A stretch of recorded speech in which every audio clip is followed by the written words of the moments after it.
Ministro da Saúde nega aumento de verba para o Hospital São Paulo e diz que a instituição já recebe dinheiro suficiente para fazer atendimentos. Após participação no Fórum Jovem Pan Mitos e Fatos, Ricardo Barros ressaltou que a unidade na Zona Sul da capital paulista precisa cortar gastos. No início do mês, o hospital suspendeu internações eletivas e restringiu o atendimento no pronto-socorro somente para casos de urgência e emergência. A instituição administrada pela Universidade Federal de São Paulo pede mais R$1.500.000 por mês para atender a demanda de pacientes. Segundo a Unifesp, mais de 14 mil pessoas já foram prejudicadas e mais de 700 cirurgias deixaram de ser realizadas. O ministro da Saúde, Ricardo Barros, afirma a Anderson Costa que é impossível ampliar os repasses para o Hospital São Paulo. Eu não tenho como ajudar mais quem já tem muito mais do que os outros. Se eles têm dificuldade, imagina todos os demais. Então, eu não aceito esse tipo de vou fechar, vou parar. Eles precisam fazer a lição de casa, cumprir a sua obrigação, enxugar a máquina e usar o dinheiro para colocar a saúde na porta da população. O financiamento da saúde foi um dos temas do fórum promovido pela Jovem Pan nesta segunda-feira. O secretário estadual de Saúde de São Paulo, Davi Wippe, destaca a Daniel Lian que os repasses do governo federal estão caindo com o passar dos anos. De 2000 a 2015, tirou 15%. Então, hoje, o governo federal, em termos de despesa, paga 25%, os estados 28%, e os municípios quase 47%. Então, estão pondo muito dinheiro e o dinheiro muitas vezes não está sendo colocado de uma forma adequada.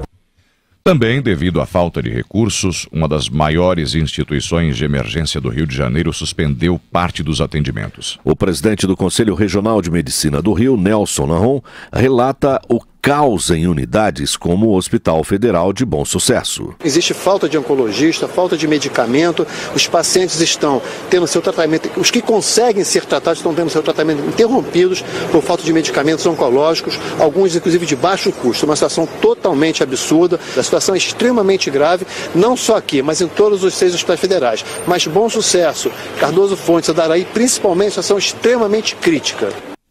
A ala de emergência do hospital funciona em contêineres, já que a obra do novo setor ainda não está pronta. Uma ordem judicial limita o número de pacientes que podem ficar na fila para serem atendidos. Porém, ela não está sendo respeitada.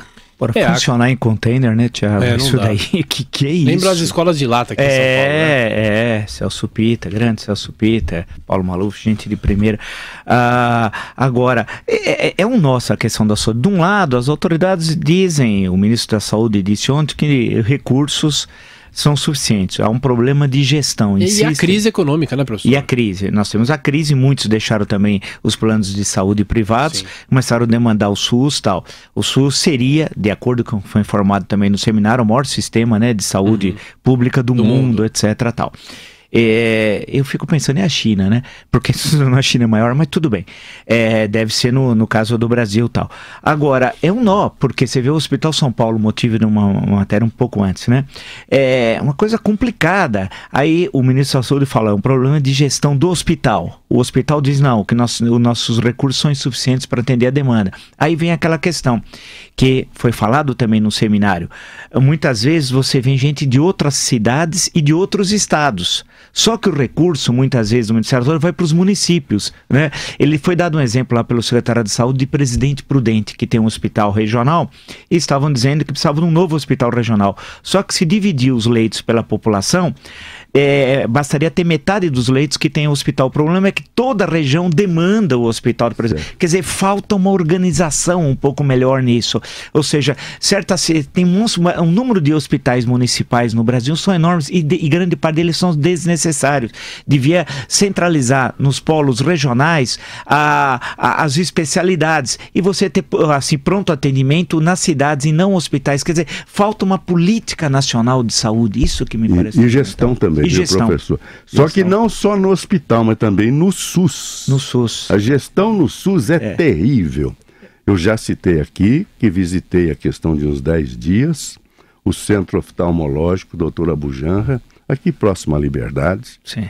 Atende só pessoal do SUS, 350 pacientes por dia, sim, mas gente que chegou no SUS 6 meses antes e só se aproxima do centro oftalmológico 6 meses depois. com o avanço avassalador da doença nos olhos. Gente ficando cega por má gestão da entidade oficial brasileira, que é o SUS, é o Sistema Único de Saúde. Isso eu tenho, falando em questão cega, são parentes. Tem tantas tragédias que a gente noticia e não dá para acompanhá-las, evidentemente. E o caso de São Bernardo, hein? E o caso de São Bernardo do Campo, as cataratas. Das cataratas, que foram operar a catarata e saíram cego. Era acho que uma dúzia e meia de pessoas. Como é que ficou essa história? Foram acionados os responsáveis, o então gestor da prefeitura, secretário de saúde, quem fez aquilo, como é que ficou? Não, mas olha a tragédia, porque são tragédias. Alguém vai dizer assim, mas é uma. Mas espera um pouquinho. Foram lá operar a catarata e saiu cego. E ficou elas por elas. O que é impressionante, eu operei os meus 2 olhos de catarata. Sim. É uma operação que dura 20 minutos. Muito rápido. Você sai andando. Porque antigamente a minha mãe operou, e eu me assustava, que eu a trouxe para operar. Aquele tempo, ela ficou com a cabeça colada na parede quase um dia, para não mexer os olhos, etc., o pescoço, a cabeça. Hoje não, eu saio de lá andando, não é? E o que é a catarata? É o cristalino. É só trocar o cristalino. O cristalino orgânico fica opaco e a pessoa, não adianta botar óculos mais fortes, vai ver mais opaco. Tira o cristalino orgânico e põe um cristalino mineral. E você sai enxergando. Eu, por exemplo, tinha problema de visão para longe. Com o novo cristalino eu não tenho mais necessidade de grau no óculos para longe. Só para média e curta distância. Eu fiquei impressionado, só para... É muito simples, uma operação simples. Porque em 1973, mais ou menos, parece a história do Pantaleão lá, o personagem do Chico Anísio, que é chamar Tertes em 1929, não, mas em 1973, eu vi no Olha na tela a foto do... eu vi um filme documentário do Primo Carbonari, fiquei tão impressionado com aquilo. Faz tempo, em 73, imagina como era. E no Belas Artes, foi inclusive um momento que foi censurado vários filmes, e durante o final de semana deixaram passar alguns filmes. E tinha um exame, então, operação da catarata. Mas hoje é uma coisa simples, como o Joseval falou. Agora, esse caso de São Bernardo é intolerável, tal, não dá para deixar passar. E sabe o que vai acontecer? Nada, os responsáveis vão continuar aí, e aqueles que sofreram, foram operar a catarata e saíram cegos. Isso é o poder no Brasil.